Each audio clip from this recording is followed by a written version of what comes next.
దావీదు అనుదినము క్రమముగా దేవునితో సమయం గడుపుతూ ఉన్నాడు. దేవుని యందు ఆనందించే వ్యక్తిగా ఉన్నాడండి. దావీదు ఏ రోజు కూడా నన్ను రాజుగా చేయని ప్రార్థన చేయలేదండి. ఉందా బైబిల్లో? చేస్తావా చేయవు ప్రభా, మా అన్నలు సైన్యంలో ఉన్నారు, మా అన్నలకు నేను రాజుగా ఉండాలని ఏ రోజున ప్రార్థన చేశాడండి? కానీ దేవుడే దావీదును రాజుగా హెచ్చించాడు.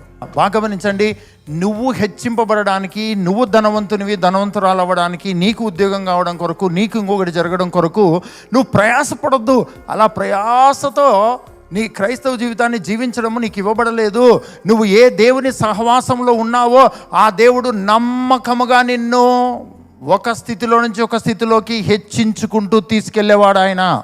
నువ్వు నమ్మకంగా ఆయన యందలి విశ్వాసంలో నువ్వు వర్ధిల్లుతూ పో.